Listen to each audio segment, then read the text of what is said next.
Good morning and welcome to study IQ my dear friends. मैं हूं Prashant Mavani. I hope you all are in good. आज 31 दिसंबर 2020 है। दिन की शुरुआत करना चाहूँगा स्माइल के साथ है। Smile is happiness you will find right under your nose. Smile को मैं एक टेक्नोलॉजी के पॉइंट ऑफ व्यू से देखता हूँ।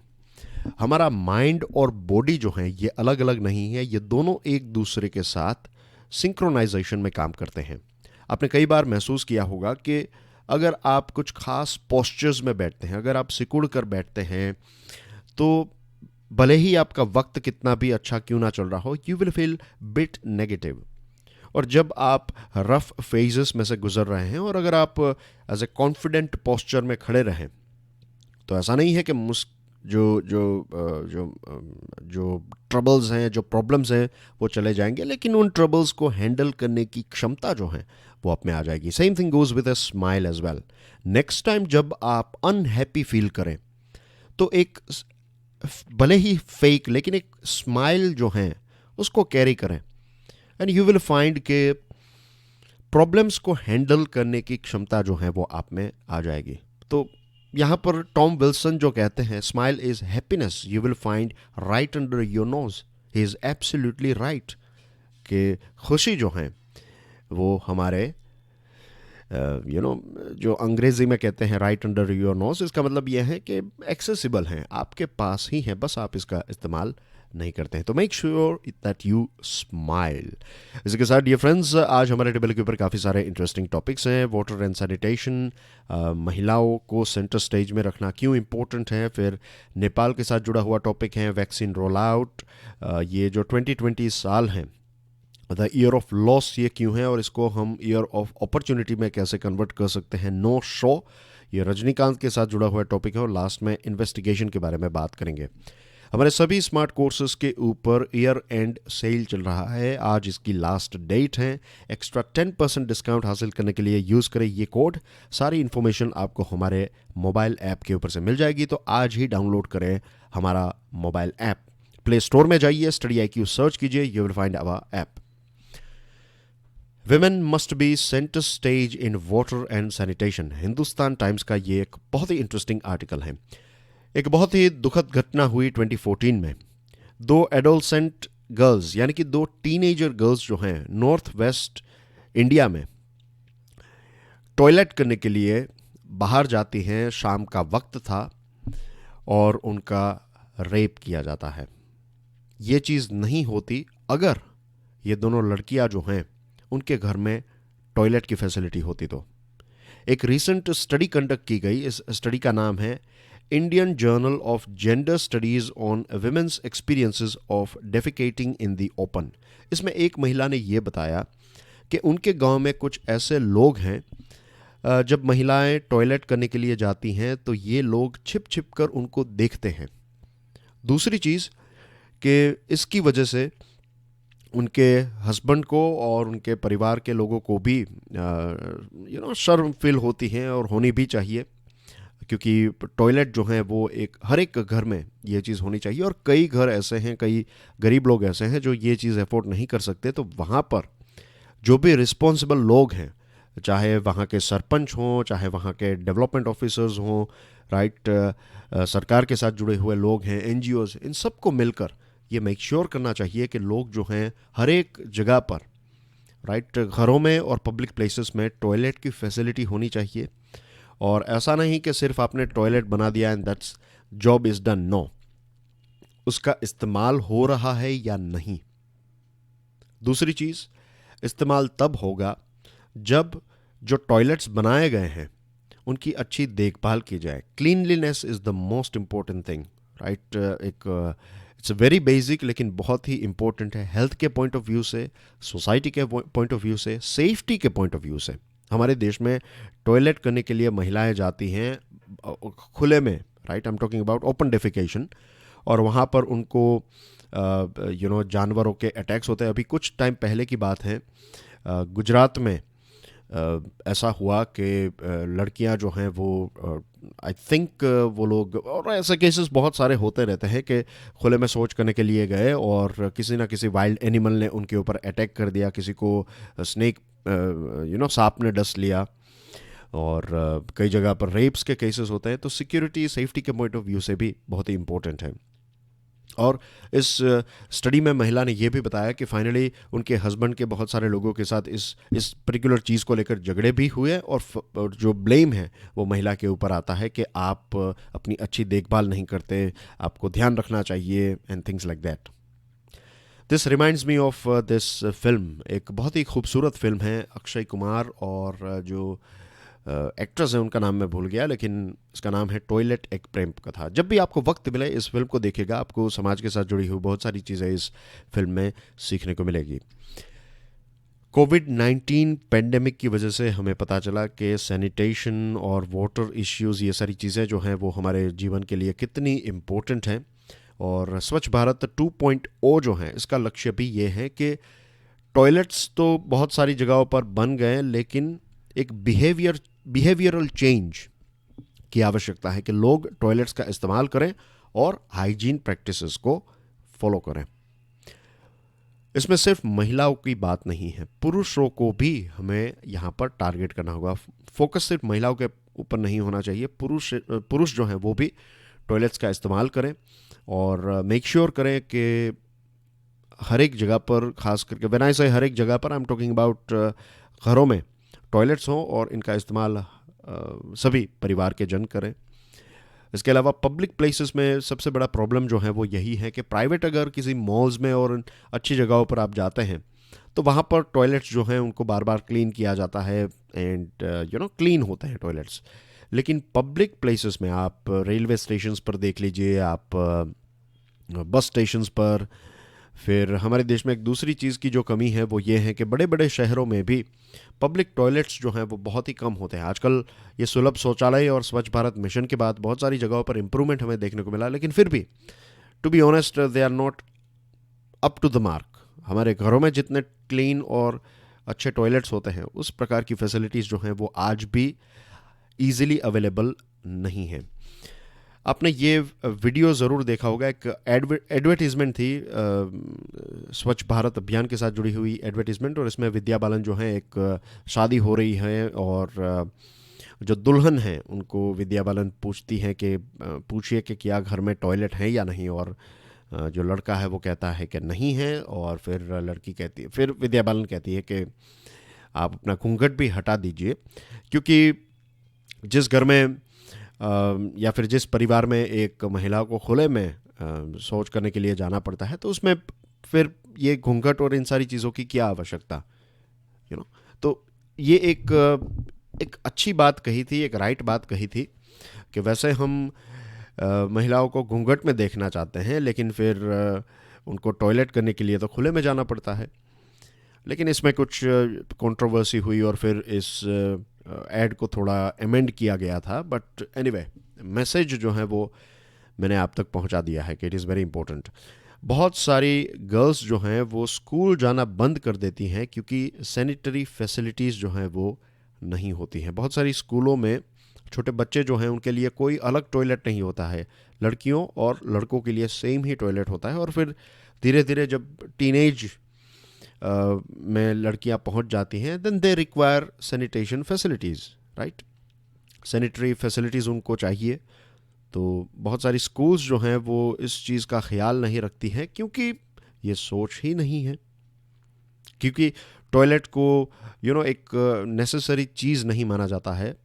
और ये एक दुखद बात है क्योंकि बहुत सारे डिजीज़ेस जो हैं वो खुले में शौच करने की वजह से होते हैं, और लाखों बच्चे हमारे देश में मर जाते हैं बिकॉज ऑफ डायरिया और दूसरे डिजीज़ेस, क्योंकि खुले में किसी ने शौच किया, उसके ऊपर मक्खियाँ बैठती हैं और फिर यही मक्खियाँ जो हैं वो लोगों के खाने के ऊपर बैठती हैं और फिर माल न्यूट्रिशन, डायरिया एक्सेट्रा ये सारे रोग हो जाते हैं बच्चों को और फिर उनकी मृत्यु हो जाती है, और कितने परिवार जो हैं वो इसमें बर्बाद हो जाते हैं बिकॉज ऑफ दिस थिंग।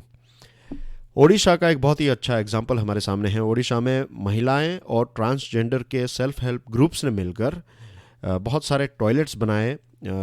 ये जो ओडिशा है उनके कुछ 8 शहरों में टॉयलेट्स बनाए, और झारखंड की बात करें तो झारखंड में महिलाओं ने 15 लाख टॉयलेट्स बनाए एक साल में, और इसकी वजह से जो रूरल झारखंड है उसको ओपन डेफिकेशन फ्री, जो 2 अक्टूबर 2019 की डेडलाइन थी उससे बहुत पहले झारखंड का जो रूरल एरिया है उसको ओपन डेफिकेशन फ्री डिक्लेयर किया गया।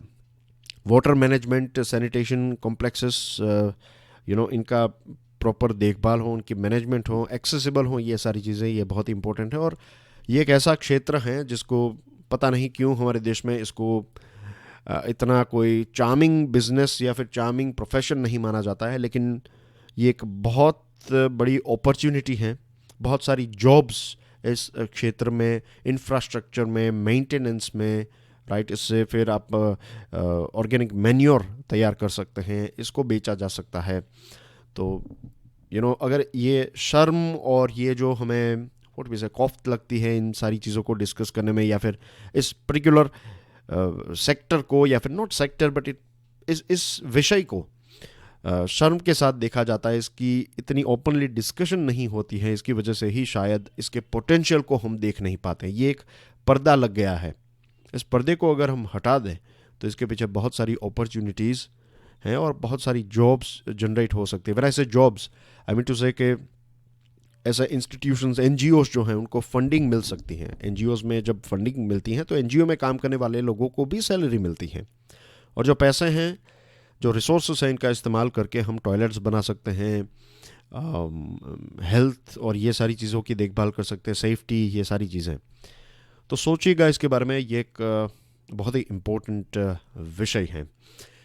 आज के लेक्चर के पीडीएफ को डाउनलोड करने के लिए visit my Telegram channel and you can follow me on Facebook as well. Video पसंद आता है then hit the like button. Lecture को दूसरे स्टूडेंट्स के साथ शेयर ज़रूर करें और हमारी चैनल को सब्सक्राइब करना ना भूलें। डियर फ्रेंड्स, हमने बात की थी नेपाल के बारे में। नेपाल में पॉलिटिकल क्राइसिस टाइप सिचुएशन चल रही है, और कल एक न्यूज़ आइटम थी कि कम्युनिस्ट पार्टी चाइना का एक डेलीगेशन जो है वो नेपाल गया, एंड ये एक बहुत ही यू कैन से इंटरेस्टिंग चीज़ें चल रही हैं नेपाल में कि एक देश में पॉलिटिकल क्राइसिस चल रही हैं और दूसरे देश की जो पार्टी है उसका एक सीनियर डेलीगेशन नेपाल को विज़िट करता है। और यहाँ पर विज़िट इसलिए की जाती है क्योंकि चाइना के जो एम्बेसडर हैं नेपाल के, तो वो प्रॉब्लम्स को सॉल्व नहीं कर पाए, ये दोनों पार्टीज़ के बीच में जो इश्यूज चल रहे हैं उनको सॉल्व नहीं कर पाए। तो फिर वहाँ से एक सीनियर डेलीगेशन को बुलाया गया, और ये सीनियर डेलीगेशन जो हैं वो अलग अलग पॉलिटिकल पार्टीज़ के साथ बात कर रहा है। गुओ येज़ुओ, ये सीपीसी यानी कि कम्युनिस्ट पार्टी ऑफ चाइना के इंटरनेशनल डिपार्टमेंट के वाइस मिनिस्टर हैं। इन्होंने नेपाल के प्रेसिडेंट के साथ मुलाकात की, उन्होंने मिस्टर ओली के साथ मुलाकात की, इन्होंने दूसरे जो इम्पोर्टेंट लीडर्स हैं जैसे कि पुष्प कमाल दाहाल प्रचंड, उनके साथ माधव नेपाल एक्सेट्रा, तो सभी के साथ, बड़े बड़े लीडर्स के साथ ये डिस्कशन कर रहे हैं। और चाइना ये चाहता है कि यहाँ पर ये पॉलिटिकल इश्यूज ख़त्म हो जाएं और ये पार्टीज़ जो हैं वो मिलकर सरकार को मेंटेन करें एंड थिंग्स लाइक दैट। और अच्छी बात यह है कि भारत ने ये डिसीजन लिया है कि हम इसमें हस्तक्षेप नहीं करेंगे, वी विल नॉट इंटरफियर। जो नेपाल में चल रहा है, नेपाल के पॉलिटिक्स में, नेपाल के पॉलिटिशियंस, वहाँ के लोग जो हैं, इन सारी चीज़ों को सॉर्ट आउट कर देंगे। अगर वो हमें रिक्वेस्ट करते हैं, अगर उनकी कोई रिक्वायरमेंट है और अगर वो हमसे कहते हैं कि हमें यहाँ पर ये चीज़ों का सपोर्ट करिए, तो आई थिंक भारत वो सपोर्ट करने के लिए तैयार होगा, लेकिन डायरेक्टली भारत यहाँ पर इन्वॉल्व नहीं होगा। चाइना यहाँ पर इन्वॉल्व हो रहा है, और मुझे ऐसा लगता है कि लोगों को भी, नेपाल के लोगों को भी ये पसंद बिल्कुल नहीं आएगा कि एक दूसरे देश की पॉलिटिकल पार्टी जो हैं वो उनके देश में इंटरफियर करें। जब आप किसी के ऊपर ज़्यादा निर्भर हो जाते हैं, राइट, ये चीज़ इस आर्टिकल में लिखी नहीं गई है, लेकिन I am just reading between the lines कि जब आप किसी के ऊपर डिपेंडेंट हो जाते हैं, तब इनडायरेक्टली आप उस व्यक्ति को, उस ऑर्गेनाइजेशन को ये भी अथॉरिटी दे देते हैं कि वो आपके जीवन में हस्तक्षेप करें। अगर आपने किसी से let's say, I am not talking about bank, लेकिन अगर आपने किसी से लोन्स ली हैं, आपने बहुत सारे लोगों से पैसे लिए हैं और आपका बिजनेस चला रहे हैं या फिर आपका घर चला रहे हैं, तो वो लोग जो आपको पैसे दे रहे हैं, जिन्होंने आपको फंड प्रोवाइड किया है, वो कई बार आपके घर पर या फिर बिजनेस पर विजिट भी करेंगे और आपकी गलतियां भी निकालेंगे, आपको सुनाएंगे भी सही कि ये करना चाहिए, ये नहीं करना चाहिए, आप ये हैं, वो हैं, एक्सेट्रा। और वो ये कर पाते हैं क्योंकि उन्होंने आपको पैसे दिए हैं, और ये चीज़ इसलिए हो रही है क्योंकि आपने अपनी चीज़ों को अच्छी तरीके से नहीं संभाला। आई थिंक सिमिलर सिचुएशन जो है वो नेपाल में चल रही है। नेपाल की सुप्रीम कोर्ट ने 3 जनवरी की डेडलाइन दी है नेपाल के प्राइम मिनिस्टर को, कि नेपाल के प्राइम मिनिस्टर का जो डिसीजन है कि वो ये जो पार्लियामेंट है उसको डिसॉल्व करने का जो उन्होंने एक आदेश दिया है, तो सुप्रीम कोर्ट ने 3 जनवरी 2021 की डेडलाइन दी है कि आप बताइए कि क्यों आपकी एक्शन जो है वो लीगल है, राइट हैं। अब देखते हैं आगे इसमें क्या होता है, लेकिन भारत के लिए यही चीज़ इम्पोर्टेंट है कि नेपाल में पॉलिटिकल स्टेबिलिटी रहे। पॉलिटिकल स्टेबिलिटी से एक प्रकार का आप कह सकते हैं एक सिक्योरिटी हो जाती है डेवलपमेंट की तरफ। जो आपकी पॉलिसीज़ हैं, जो आपकी नीतियां हैं, उनको इम्प्लीमेंट कर सकती हैं सरकार, और स्टेबिलिटी होती है तो फिर तरक्की होती है, और इस क्षेत्र की तरक्की जब होगी तो पूरे साउथ एशिया, जो दक्षिण एशिया है जिसमें सार्क के सारे देश हैं, उनकी तरक्की भी होगी। अगर किसी एक देश में इश्यू चल रहा है इस रीजन में, तो ये पूरे रीजन के लिए डेफिनेटली अच्छी बात नहीं है। तो long term point of view से देखें तो भारत भी यही चाहेगा कि नेपाल में एक पॉलिटिकल स्टेबिलिटी रहे। Moving on to next item, और ये टॉपिक हमने इसलिए डिस्कस किया क्योंकि नेबरहुड फर्स्ट भारत की बहुत ही इंपॉर्टेंट पॉलिसी है, और इसके ऊपर से प्रश्न भी आपको पूछे जाते हैं। तो आपको पता ही होना चाहिए कि भारत और नेबरिंग रीजन में क्या क्या चीज़ें चल रही हैं। हमने पाकिस्तान के बारे में भी बात की थी, आज हमने नेपाल के बारे में बात की। डियर फ्रेंड्स, अब बात करते हैं वैक्सीन रोल आउट के बारे में। बहुत सारे देशों ने वैक्सीन रोल आउट करने की कोशिश की। फॉर एग्जांपल जर्मनी ने रोल आउट करने की कोशिश की, और पता चला कि जो टेम्परेचर मेंटेन -70 डिग्री सेल्सियस का टेम्परेचर आपको मेंटेन करना है, कुछ ऐसी वैक्सीन्स हैं जिनको आपको -70 में स्टोर करना पड़ेगा। तो जर्मनी जैसा देश ना, जर्मनी टेक्नोलॉजी में बहुत आगे है, यूरोप की सबसे बड़ी इकोनॉमी है, और बहुत ही रोबस्ट टेक्नोलॉजी जर्मनी जो है वो रोबस्ट टेक्नोलॉजी के लिए जाना जाता है। तो पहला जो महीना था वैक्सीन रोल आउट का, उसमें पता चला कि बहुत सारी जगहों पर वैक्सीन जो हैं उसको एक राइट टेम्परेचर में जर्मन की हेल्थ केयर फैसिलिटी स्टोर नहीं कर पाई, और इसकी वजह से बहुत सारी वैक्सीन जो हैं वो बिगड़ गई। यूएसए की बात करें तो 14 दिसंबर से लेकर 29 दिसंबर, ये फोर्टनाइट में 14-15 दिनों में यूएसए ने 2.13 million, we are talking about 21 lakh जितने लोगों को यूएसए ने वैक्सीनेट किया। दुनिया में जितने लोग वैक्सीनेट हुए हैं उसका लगभग 50% जो हैं वो यूएसए ने अचीव किया है। तो it looks great, isn't it. और यूएसए का टारगेट यह है कि आज 31 दिसंबर से पहले 20 मिलियन, यानी कि we are talking about 2 crore लोगों को यूएसए वैक्सीनेट करने का एक टारगेट यूएसए की सरकार ने रखा है। लेकिन पता चला कि बहुत सारी जगहों पर इश्यूज भी यूएसए को देखने को मिले। कनाडा में भी यही चीज़ हुई कि सप्लाई जो हैं वो काफ़ी स्लो चल रही है।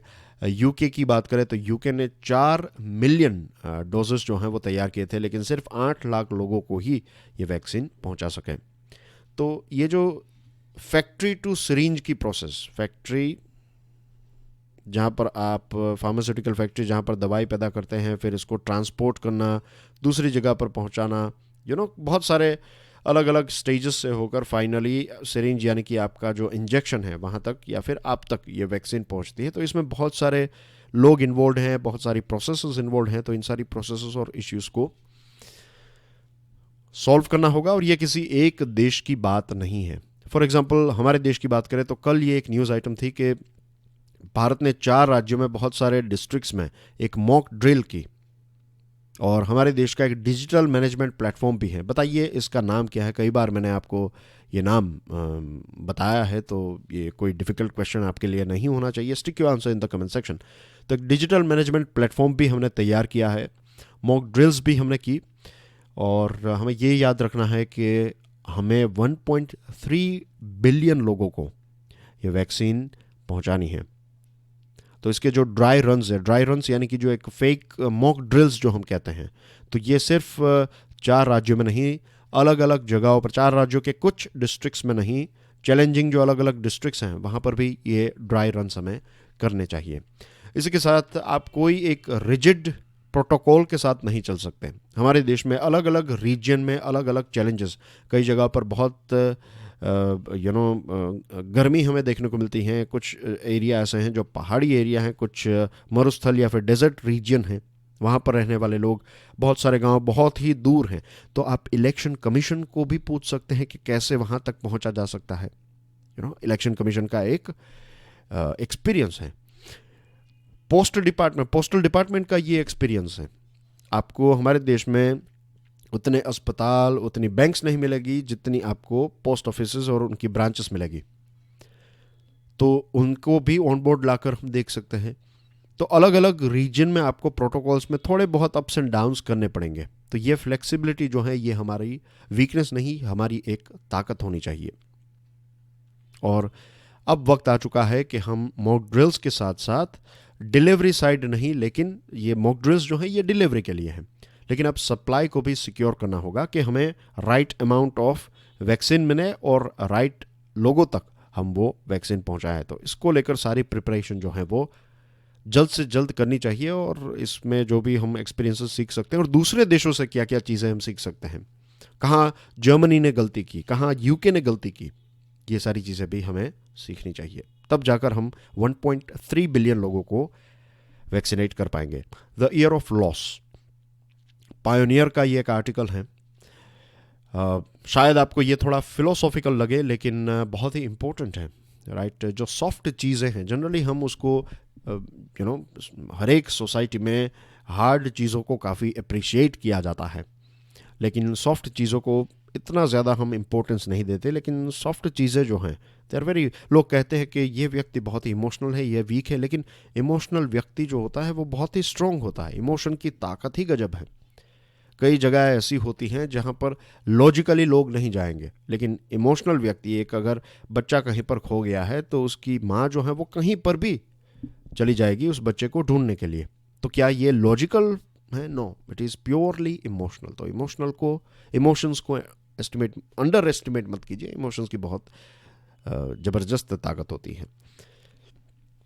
अब 2020 एक ऐसा साल है जो बहुत सारे लोग जो हैं वो इसको भूलना चाहेंगे। वो अपनी मेमोरी में से इसको अगर डिलीट कर पाएँ, अगर कोई रिवाइंड बटन ऐसा होता, या फिर अगर हम बैक चले जाते और कुछ चीज़ों को एडिट करके फिर जंप कर पाते, तो ऑफ कोर्स बहुत सारे लोग चाहेंगे कि 2020 जो है उसको हम स्किप कर दें।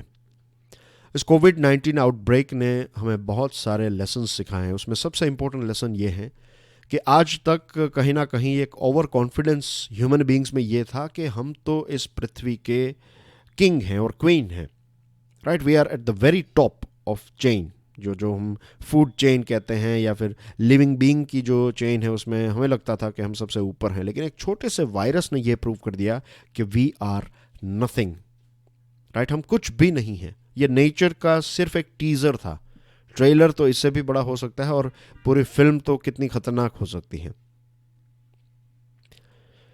तो this is the right time कि हम अपने अंदर, हमारे जीवन में झांकें और देखें कि क्या क्या चीज़ें हम चेंज कर सकते हैं। 2020 में बहुत सारे लोग हमें छोड़कर चले गए। बहुत सारे साइंटिस्ट, वायरोलॉजिस्ट, डॉक्टर, सेलिब्रिटीज़, अमीर लोग, गरीब लोग, हमारे लव्ड वंस, राइट, हमारे रिलेटिव्स के फ्रेंड्स, हमारे फ्रेंड्स के रिलेटिव्स। आपने कई सारे लोगों की मृत्यु के बारे में सुना होगा। दूसरा जो लॉस है ये लाइवलीहुड का है। बहुत सारे लोगों का बिजनेस बंद हो गया। राइट, बहुत सारे लोगों का रेस्टोरेंट, उनकी होटल्स, कितने सारे बिजनेसेस, कई लोगों की जॉब्स चली गई, किसी को पे राइज नहीं मिला, न जाने कितने सारे इकोनॉमिकल इश्यूज हम फेस कर रहे हैं। और तीसरी जो चीज़ है वो है हमारी लाइफस्टाइल। जो हम पार्टी करते थे, लोगों को मिलते थे, हैंडशेक करते थे, गले लगाते थे, ये सारी चीज़ें भी अब हम नहीं कर पा रहे हैं। ये एक छोटे से वायरस की वजह से, और कहीं ना कहीं हम ही इसमें रिस्पॉन्सिबल हैं।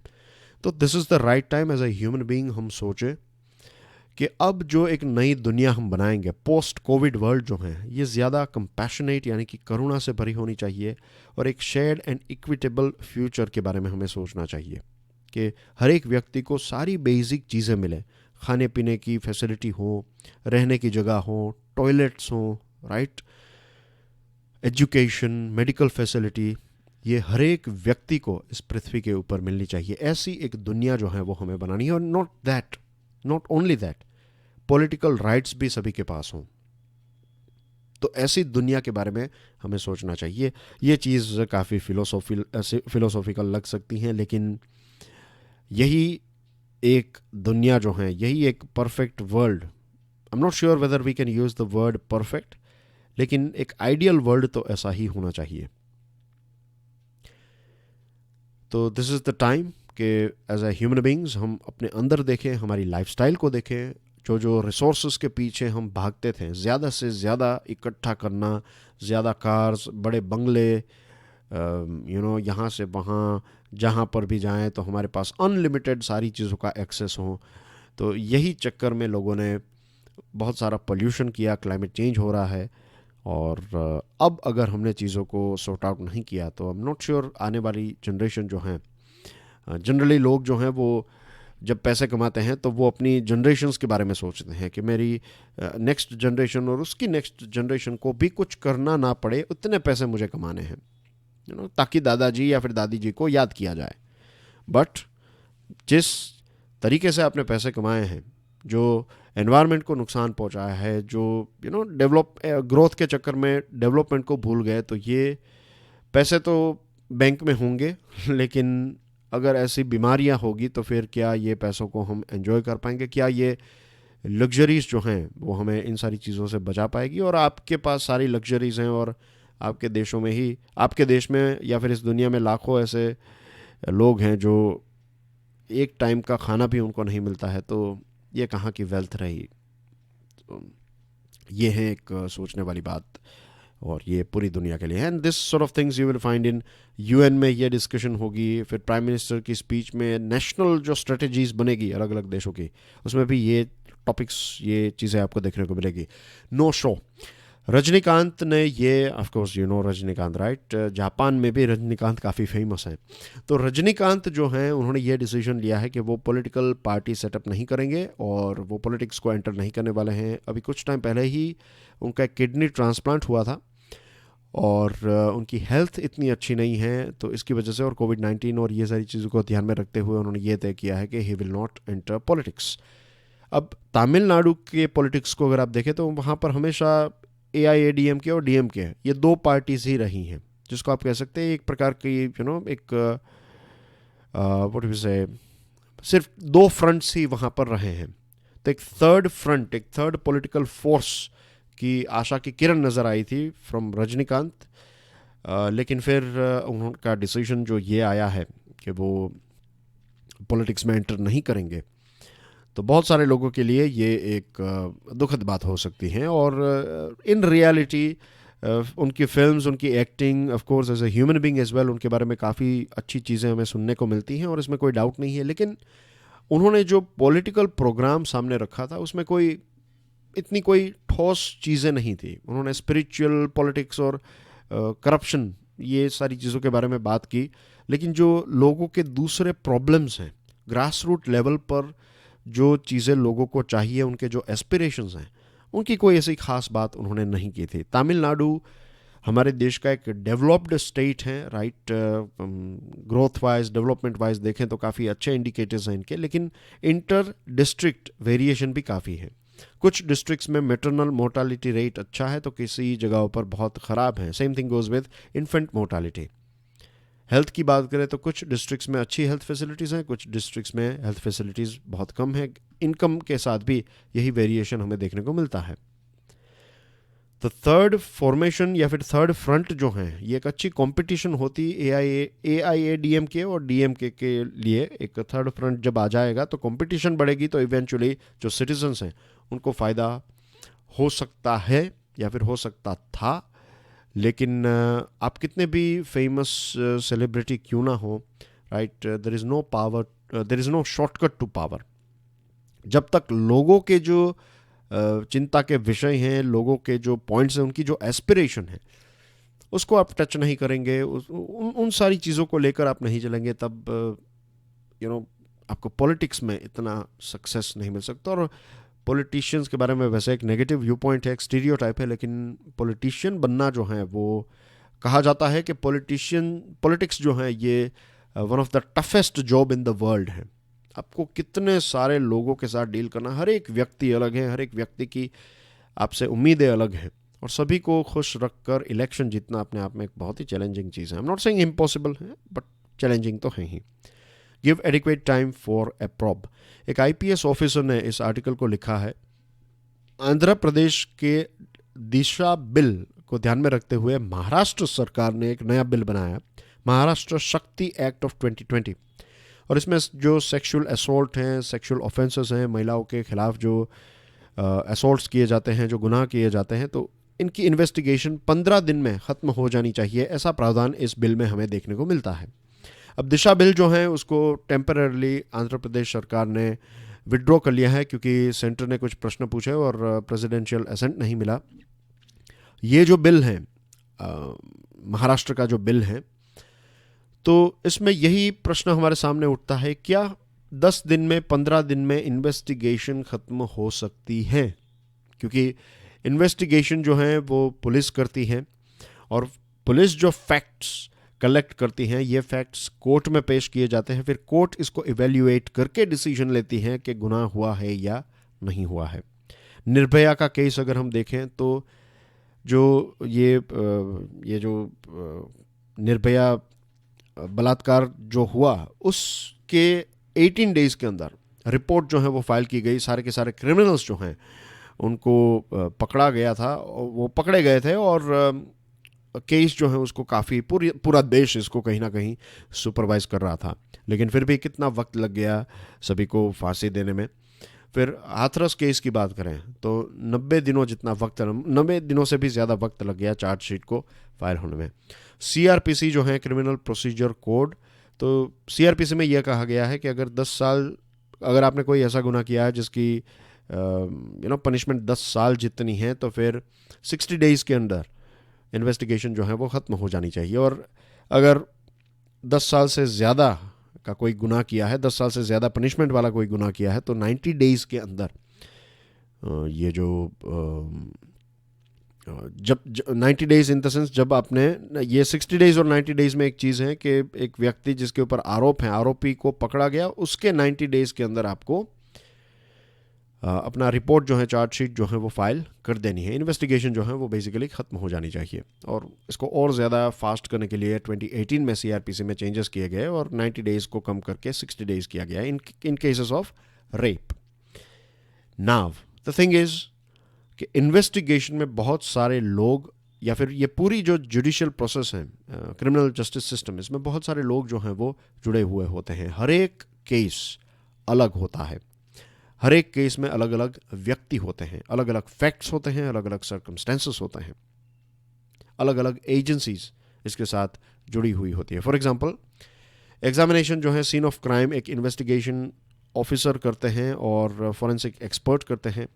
फिर जो विक्टिम हैं, जो पीड़ित हैं, उनका स्टेटमेंट रिकॉर्ड करना इन्वेस्टिगेटिंग ऑफिसर और जुडिशियल मैजिस्ट्रेट और विटनेसेस का स्टेटमेंट, ये सारी चीज़ें ये मिलकर करते हैं।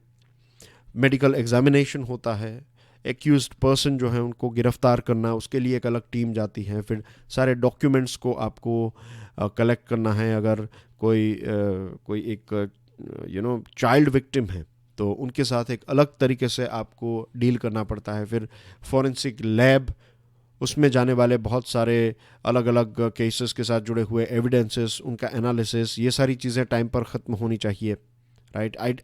टेस्ट आइडेंटिफिकेशन, परेड, वेपन्स अगर कोई हैं तो उनको ढूंढना, तो बहुत सारी चीज़ें इन्वेस्टिगेशन में जुड़ी हुई होती हैं।